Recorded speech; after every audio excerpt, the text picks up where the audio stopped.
Perempuan yang dipilih oleh Tuhan. Kisah 5 wanita luar biasa dalam Alkitab.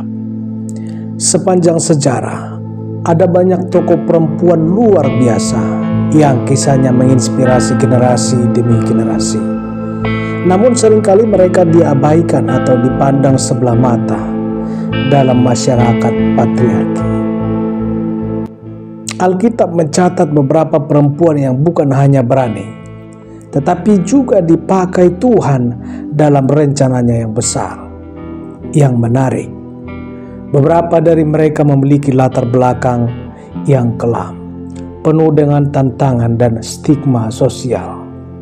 Namun Tuhan justru memilih mereka untuk memainkan peran penting dalam sejarah keselamatan umat manusia.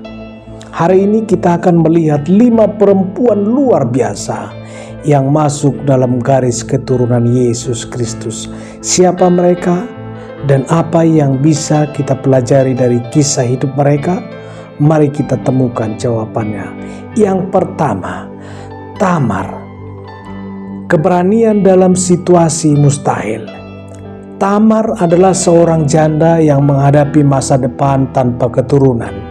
Dalam budaya saat itu, memiliki keturunan adalah hal yang sangat penting, tetapi mereka keadaan yang sulit.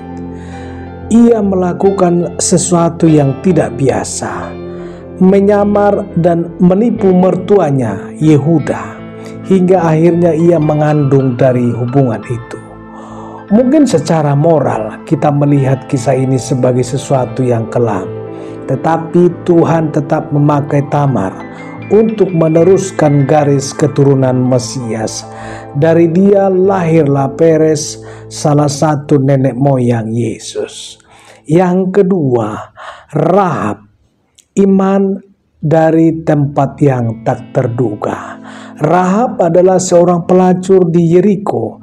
Namun ketika mata-mata Israel datang, ia mengambil keputusan yang berani, menyelamatkan mereka dengan menyembunyikan mereka di rumahnya. Keputusannya ini adalah tindakan iman yang luar biasa, dan karena itu Tuhan menyelamatkan Rahab serta keluarganya ketika kota Yeriko dihancurkan. Dari seorang perempuan dengan masa lalu kelam, Rahab kemudian menjadi bagian dari garis keturunan Mesias dan ibu dari Boas. Yang ketiga, Ruth.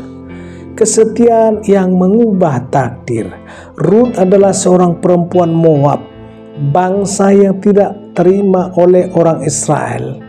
Namun ia menunjukkan kesetiaan yang luar biasa kepada mertuanya Naomi. Ruth rela meninggalkan bangsanya sendiri dan memilih untuk mengikut Naomi serta menyembah Allah Israel. Kesetiaannya membawanya bertemu dengan Boas, dan dari pernikahan mereka lahirlah Obed yang menjadi kakek Raja Daud.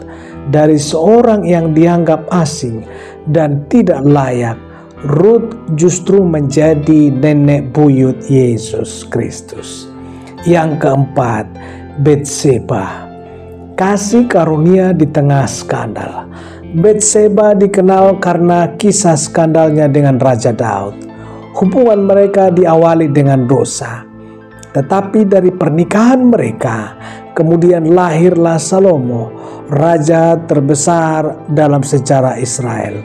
Dari kisah ini kita melihat bahwa meskipun ada kegagalan dan dosa, Tuhan tetap mampu menebus dan membawa kebaikan.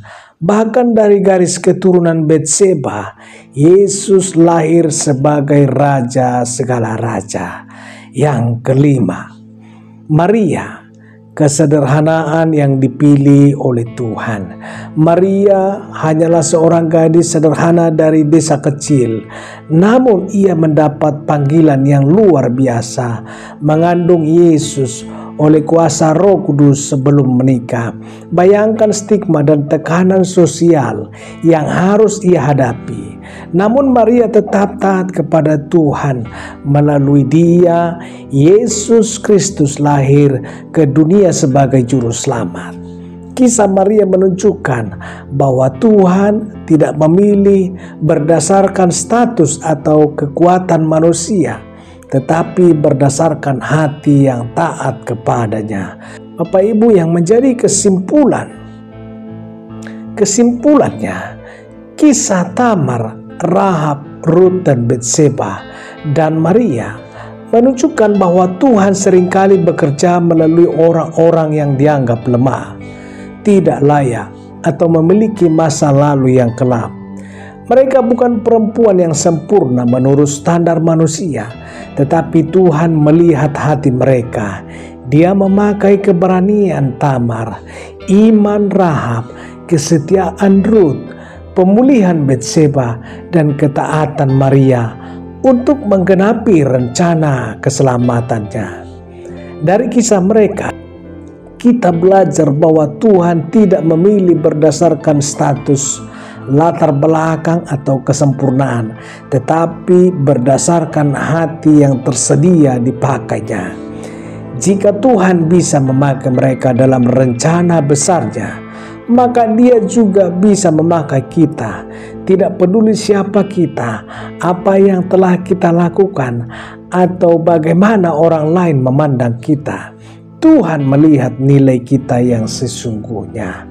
Jadi jangan pernah merasa tidak layak atau terlalu kecil untuk dipakai Tuhan. Dia bisa mengubah luka menjadi kesaksian, kehancuran menjadi pemulihan, dan kehidupan yang biasa menjadi suatu yang luar biasa bagi kemuliaannya. Puji Tuhan. Amin.